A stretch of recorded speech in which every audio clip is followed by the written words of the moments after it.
My name is Lucinda O'Grady Batch. I'm deaf. I come from a deaf family.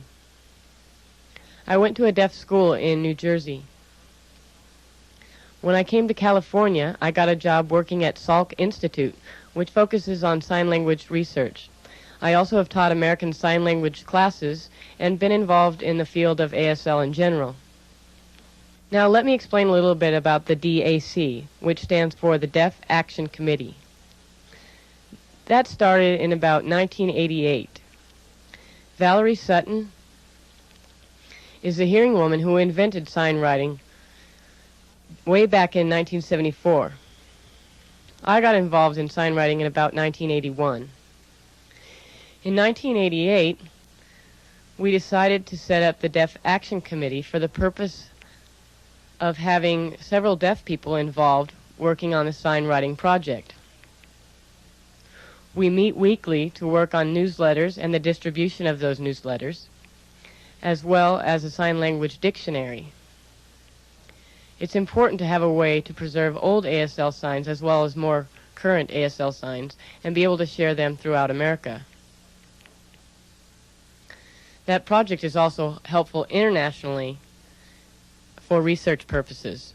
So that's what we've been doing to date. I've been involved in the sign writing project for a long time. In 1981, when I first got involved, I wasn't sure if it was necessary or a good idea. But after I started learning, I could see its true value, especially for research. We do a lot of research work, and sign writing is a wonderful way to document that research. It can also be used with language. More and more deaf schools are using the bilingual, bicultural approach in the classroom. Sign writing can be added to their own written language, for example, in conjunction with ASL. The purpose of this videotape is to find out other Deaf Action Committee members' perspective on sign writing, be it positive or negative, and what uses they foresee.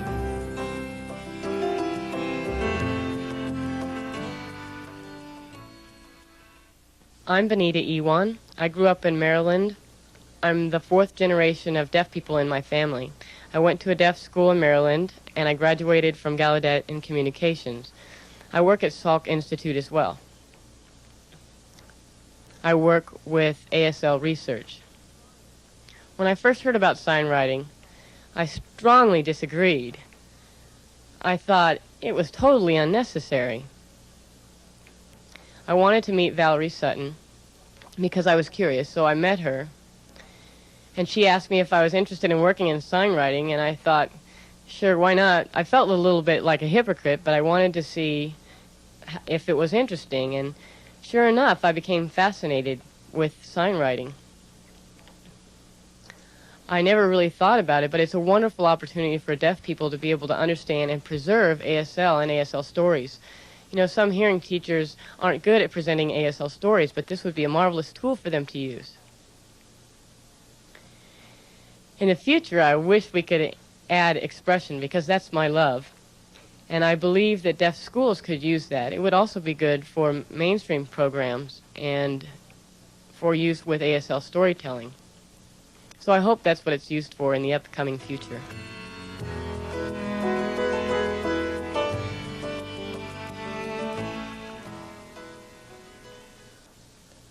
My name is Denny C Vorak. I graduated from Fremont School for the Deaf in 1984. I graduated Gallaudet in the class of 92, but I'm loyal to the class of 89.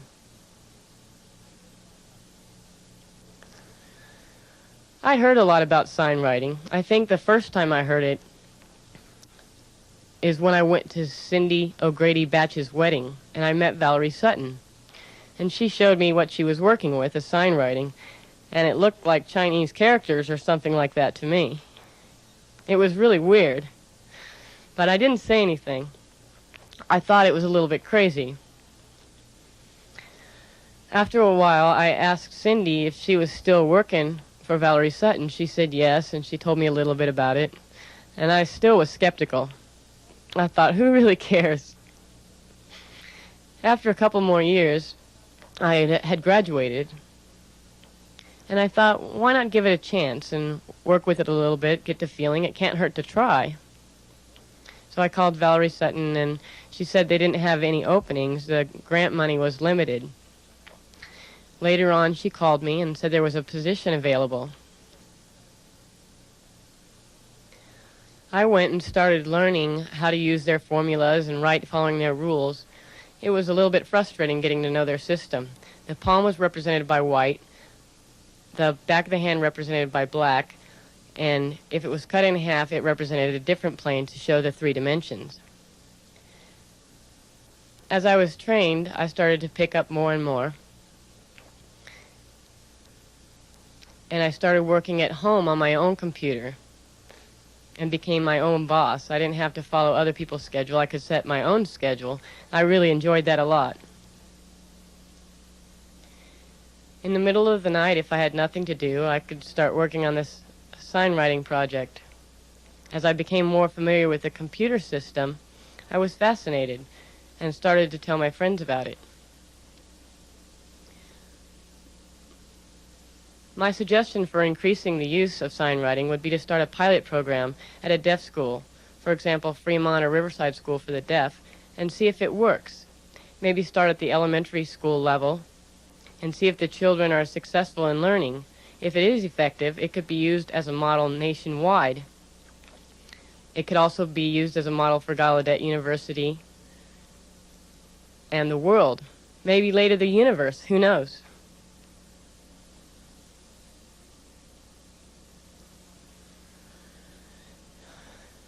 Now, how I feel since I've been working in the SignWriting project, I feel it's very innovative and different. It's unique. It doesn't hurt to try. It's better than never trying it at all. All great inventions start with experiments. And sure, a lot of experiments fail, but great inventions happen starting with experiments. I encourage you to try and see how compatible SignWriting is with ASL. Its success really depends on the deaf schools, educational system, administration, the deaf community, and politics. Thank you.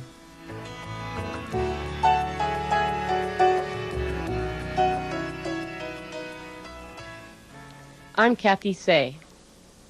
I went to the Arizona School for the Deaf, and after graduation went to Gallaudet. After I graduated there, I moved to Washington State, where I was a supervisor for the School for the Deaf for a year and a half.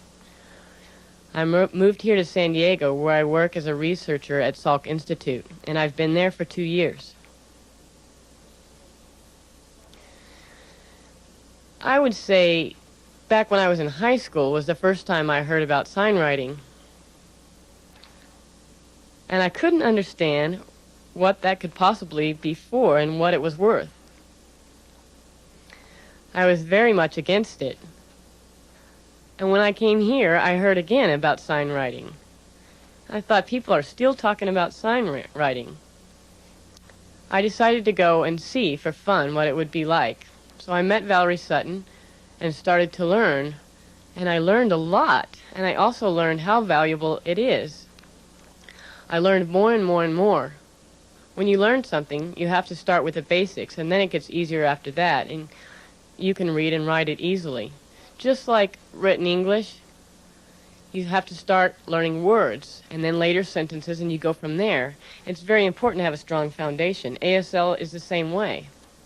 SignWriting doesn't have a formal system yet, but for research purposes, it's very important, and it can also lead to the educational system for preserving sign language in the future, to teach the children the different structure of ASL and how it differs from the English structure.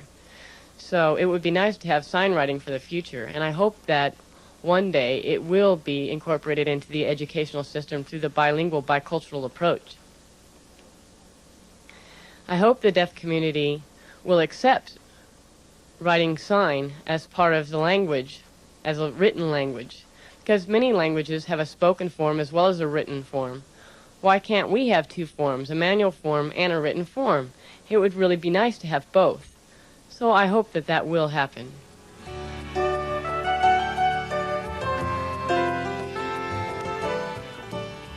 Hello, my name is Valerie Sutton, and I'm the inventor of SignWriting. I'm very clearly not a deaf person. I'm a hearing person, but a lot of people ask me if I grew up with deaf people, or maybe I had deaf people in my family, or maybe I went to school with deaf people. No, not really. I never really knew deaf people when I was growing up. I wish I had, of course, but I was always very fascinated with sign language. I think a lot of hearing people are fascinated with sign language. Well, anyway, I was a dancer. I was a professional dancer. I loved ballet, and I was training all the time that I grew up. And anyway, so I was a dancer. So I went to Denmark, and I wrote their dance steps. I invented a way to write dance movement on paper. We call it dance writing. Well, anyway, I never thought that I would work with deaf people. I had no idea that would happen, but of course, it's really an interesting story. There were some articles in the newspaper in Denmark about my dance writing system, and I got a call out of the blue from the University of Copenhagen. Well, anyway, that university, they have researchers there for sign language. Back in 1975, it's the first time in their history that they have research on sign language, and they wanted to put the movements of sign language down on paper for their research, but they had no way to do that.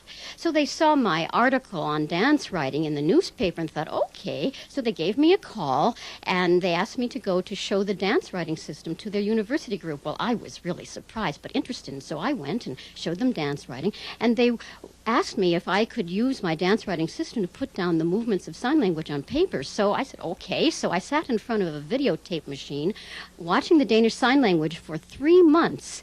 And I had no idea what they were saying, but I was fascinated, and I would look at the dance writing and then compare it with sign language and put it down on paper. And that's the way I developed sign writing for the first time. And I got the idea that maybe we should contact deaf people. Maybe we could publish a newspaper in sign language, or not just for research. So I went to my boss and I suggested that idea, and he said, oh my goodness, why would deaf people want to do that? He had just never thought about that before. So I was a little bit discouraged, but I went home to my homeland in the USA and decided to contact deaf people, and some deaf people got involved. They said, fine, and they supported me and they helped me, and I just want to make it very clear that I don't want to change ASL. No, I love ASL. ASL is a really beautiful language. I would never want to change it. I want to preserve it. I would never change to C signs, no. A lot of people think that because I'm a hearing person I would do that, but no, no, no. Really, I write what I see, and I know my ASL is not perfect, but those deaf people who work with me teach me ASL. Okay, well, anyway, the deaf people themselves write ASL. I've just invented the symbols themselves that are used in general for any sign language in the world. Okay, well, that's all, and I wanted to introduce myself, and I wanted you to meet a few of our deaf members of the Deaf Action Committee. Thank you for looking at this videotape, and we hope to see you again soon. Bye-bye.